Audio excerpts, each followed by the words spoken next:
I remember when I was a little girl, I asked my dad what was the worst smell in the whole galaxy. He told me about a livestock colony he visited as a young man. One of those places that grows the kind of meat that they advertise to health nuts as non-synthetic, raised outdoors. The reality was revolting. Cattle, packed in, shoulder to shoulder, all the way to the horizon. They were jammed so tight, feeder bots outfitted with buggy wheels literally drove across their backs. The air was thick with flies and disease, and the stench of cows that got sick and died where they stood, their meat putrefying under the red sun. He described it all so vividly. I felt like I was there. And when I was growing up, I was so proud that my dad had smelled the worst smell in the galaxy. But of course he hadn't. Because he hadn't smelled the inside of a Kig-Yar pirate ship. Let me go! Please don't antagonize the bird monster! They dragged us through the belly of their ship. The walls and floor were covered with years of soot, guano, purple blood, everything caked so thick, it took on an almost cave-like texture. Baby, what are they saying? They're taking you to the airlock just up ahead. Are we going to die? That is a likely scenario. Oh, it's a beautiful language, isn't it? The guard turned his back just for a second, and Bostwick was on top of him. Bostwick's quick, but the Kig-Yar are quicker. He cranked his head down, sending Bostwick sprawling across the room. Bostwick looked dazed, but accomplished as she held a fistful of Kig-Yar feathers in her hand. The creature got down low, right in Bostwick's face. He looked her dead in the eyes. She wasn't so tough anymore. She was shaking, paralyzed with fear. We all were. I tried to think, but my mind felt like paste. I couldn't string thoughts together. He says he is now opting to send you all out the airlock in pieces. And now he's swearing. And, oh, well, I'm not translating that. People describe your life flashing in front of your eyes before you die. That's not how it is. It's not in your eyes. You don't see it. It's a mass remembering. An explosion across your whole mind, every synapse firing at once. I thought about my first kitten, my last cigarette, the skin on my grandmother's ear, a phone call I tapped 3 years ago, what I had for dinner last week. Thousands of moments, remarkable and unremarkable, flooding past in an instant. FERO's memories, Maya's memories, they all started to coalesce. My memories as FERO were violent and passionate. As Maya, my life was quiet, secretive, academic. Growing up, I wanted to be a professor. I studied xenopsychology because I wanted to know how other minds worked. Back then, I honestly didn't think about how the military would need people who could analyze alien behavior. But they snatched me up. And during the Covenant War, I worked for Oni, psychologically profiling the enemy. I must have written hundreds of reports on Sangheili honor debts and Kig-Yar. And then suddenly, it all came rushing into focus. Baby, translate this exactly. I've met many of your species, but even for jackals, you are incompetent fools. Are you trying to make things worse? Trust me, just do it. You see, the Kig-Yar are scavengers. Greedy, opportunistic. Tell them they're imbeciles, ignorant nestlings to throw away such valuable prisoners. But the Kig-Yar are also cowards. Well, I can't say this outcome was anything but predictable. The leader turned away from Bostwick and ran at me, jaws open, threatening. He stopped inches from my throat. His breath was hot and wet and reeked of death. I didn't move a muscle. It was a dominance ritual. A social pissing contest. The Kig-Yar will never pick a fight they don't know they can win. He could take me physically, but now he was wondering, what did I know that he didn't? What do you think your ship mistress will say when she hears you've let such valuable prisoners float off into space? He just stood there, his milky yellow eyes darting back and forth between my own, furious. But now, clearly afraid. What the hell did he just say? They are taking us to see the ship, mistress. The ship was clearly imposing. Once. A top-of-the-line Covenant warship. But the years since the Prophet's downfall hadn't been kind to her. Her scarred hull was a patchwork of other ships, scrapped or captured in battle. I had no idea what was waiting for us. But for the moment, we were alive. And we were still local. Or at least we seemed to be. I hadn't felt that familiar queasy jolt of entering slip space. Bibi, anything useful you can tell me here? My records indicate this vessel is called the Dedication. No. Wrong. Suddenly, we were face to face with the ship mistress. Dedication. Covenant name. My ship. My name. Roughly translated, the ship mistress would like to welcome you aboard the Rampant Perdition. Chur'R-Zhal was the biggest Kig-Yar I'd ever seen. Skin like old leather and naked to the waist. Clearly the pirate's life was good to her. She was gnawing on the charred limb of some unidentifiable creature. Speak. You say value. What value? I take. Yours now. I don't think you want to take that tone with me. My ship. You. No power. Do nothing. She says that if you wish to live, you must prove your value by providing her with 60,000 credits. You want credits? We can get you credits. Just let us back to our ship and we can... No waiting. Credits here. 1 hour. I take head. Next hour. Next head. If value, live. If not... We had an hour to live, and we were going to spend it in an old Covenant prison cell. Like everything else on this ship, it was in bad shape. The only light was a ghostly purple glow from the energy shield locking us in. Bostwick hadn't spoken a word since the airlock. She looked like I felt. Broken. Guys? Scared. I don't think we're alone in here. 15 different cells on the ship, and the Kig-Yar had stuck us in the same one with the Sangheili. The Sangheili shifted angrily, tried to stand, but something was wrong. I looked closer and saw he was hurt. His leg was mangled, mashed and hanging by sinew, and there was a sticky pool of dark purple blood beneath him. He wasn't trying to hurt us. Easy. He was dying. Easy. We don't want to fight. Did the Kig-Yar do that to you? Kig-Yar are weak and stupid. They could not defeat me. This was Livruka. Baby. I have no translation. It seems to be an ancient word, something not in common usage. It rose from the ground. Devastation. Death. Wait, you saw An anomaly. What was it? What did you see?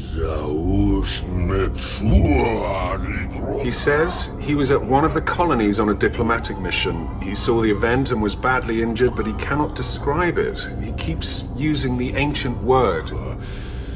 And now he's just ranting about a demon. Demon? He's gotta be talking about the Master Chief. You have brought this upon us. Humans. Let a demon desecrate the holy site. There are consequences. What do you mean, desecrate? What did you see? You demon. He cannot save you. What is coming? There are more. Many more.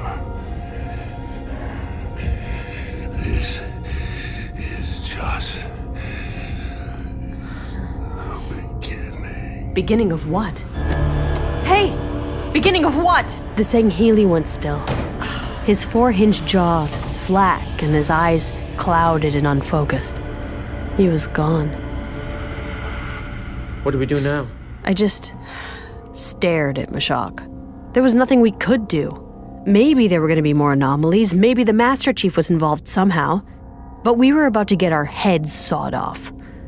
It was someone else's problem now. This may be an inopportune time to discuss, but while you may not be able to save yourselves, you could still help save humanity. Maya, if you just give me the chip, I can relay the data to Oni. Are you kidding me? Why? So that they can cover it up? Intelligence is a tapestry. This data must be combined with everything else Oni knows to separate truth from fiction. Oh, please. Oni doesn't care about the truth. What do you know about anything? I know what I've seen. have and I've almost seen a whole lot infinite of intelligence. No, I know. You're just a zombie. Wow, I impressive. am. Shut up, both of you! To hell with the truth! We can't do anything, don't you see that? What does it matter if this is just the beginning or if people are gonna die? We're gonna die here. Today.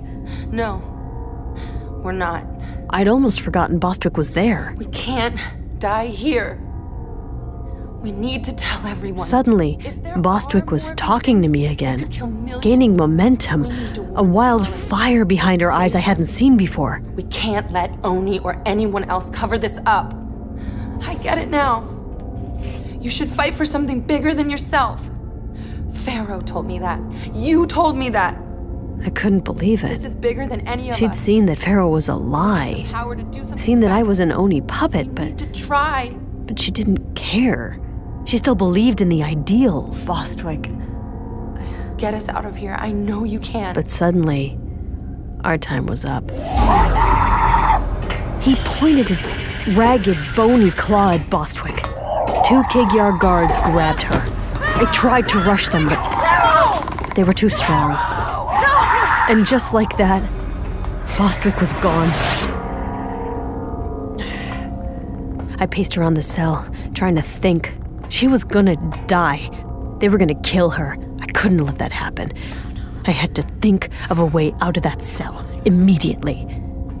There was no escaping a fully functional Covenant brig. But this ship had seen better days. My eyes scanned the cell. The energy shield looked strong and steady. But the walls showed signs of hasty repairs, battle damage papered over with whatever the Kig-Yar had on hand. I traced my fingers along a crack. Maya, what are you doing? Whoa. Is that... An energy conduit. Oh, okay, neat. So now we're going to die while being exposed to radiation. BB, can these conduits carry information? Theoretically. Right, so if I plugged you into it... There are several reasons why that is an atrocious idea. Firstly, the electric shock might kill you. Secondly, the electric shock might kill me. Thirdly, UNSC AIs are expressly forbidden from interfacing with Covenant ships. But seeing as how you are already carrying me over to the conduit and I don't have a way to physically stop you, I'm guessing that it's about to happen anyway. Well, what's a few million volts between friends? Once more, onto the breach. When that first jolt hit, I felt like somebody punching me in the back of the head. That was the easy part. The second jolt sent me flying. I woke up halfway across the cell with my ears buzzing and my muscles vibrating. But my heart was still beating. BB! Just because that worked doesn't mean it was a good idea. The shield was down, but we couldn't access many other systems. I sent Mshak to hide in the hangar bay while we tried to pinpoint Bostwick's location with the ship's internal I scanners. found a bio reading 2 decks up, but it's faint and getting fainter. We're not leaving without her. I crept through the ship. Screens torn off bulkheads. The walls would seem to be alive with rot. The Kig-Yar were known for their powerful senses. That's why the Covenant made them scouts. I had to be silent, but the floor was so cluttered. Every step was perilous. One wrong move, and they'd be on top of me. Up ahead, there was an open doorway. I had to get past it, but I could see light and shadows dancing out of it. I carefully crept up to the edge and peered inside. The room was filthy, packed with Kig-Yar all crouched on the ground in tight circles. They were agitated, heads up, paying full attention.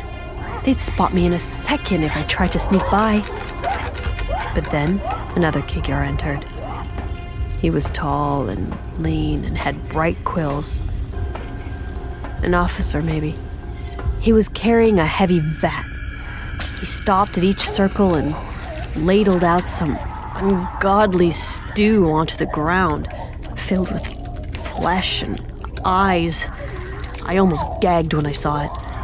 As it slopped in front of each circle, the Kig-Yar went ballistic, burying their faces in the piles, fighting each other to get their fill. I realized they were distracted, and the moment the last circle had been served, I rushed past the open door and started up the maintenance ladder, climbing as quickly and quietly as I could. The scanner showed Bostwick was directly above us, but I had no way of knowing if she was alone, or even still alive. When I got to the top, I leaned out of the maintenance shaft, my eyes adjusting to the darkness. And then my heart stopped cold. The room was filled with Covenant soldiers. Was it an ambush? Then I realized they weren't moving. They were staked to the walls, severed limbs and body parts of Covenant elites and brutes. A few human Marines, too. They were arranged in gruesome tableaus, like some sort of history of the war told through taxidermy. Then I spotted her, strapped to a table at the end of the hall, a Kig-Yar surgeon preparing his tools above her. He was getting ready to add her to the collection. I needed a weapon, anything. There was only one thing I could possibly use. It was a brute, or more specifically, his skull. Bleached white and massive. I quietly lifted it and crept up on him.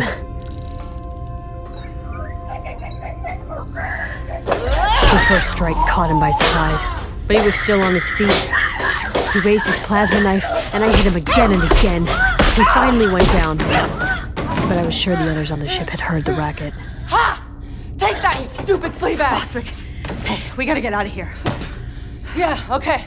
Let's go. There was no point in being stealthy now. We ran. Hard.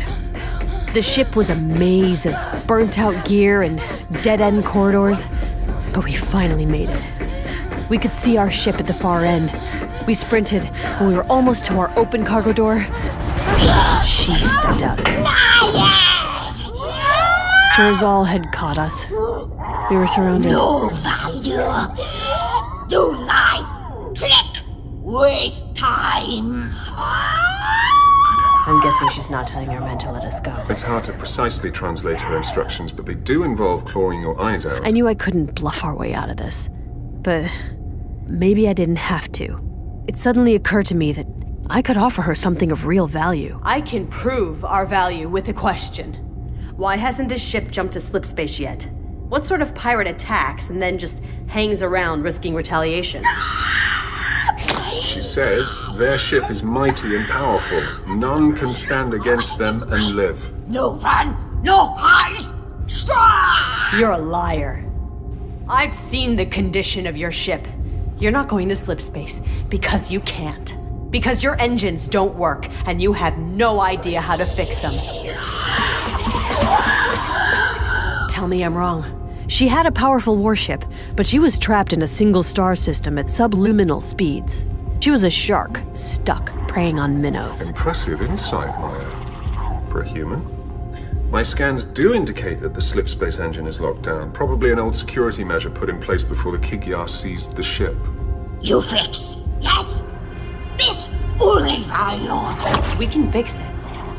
But the price is our freedom and our ship.